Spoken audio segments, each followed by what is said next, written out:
ಶುಕ್ರವಾರ ಶುಭವ ತರುವ ವಾರ. ಇಂದು ಶುಕ್ರವಾರ ಶುಭವ ತರುವ ವಾರ. ಸುಮಂಗಲಿಯರೆಲ್ಲ ನಿನ್ನ ಪೂಜಿಸುವ ಪುಣ್ಯವಾರ.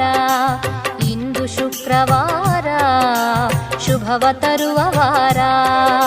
ಸುಮಂಗಲಿಯರೆಲ್ಲ ನಿನ್ನ ಪೂಜಿಸುವ ಪುಣ್ಯವಾರ. ಇಂದು ಶುಕ್ರವಾರ ಶುಭವ ತರುವ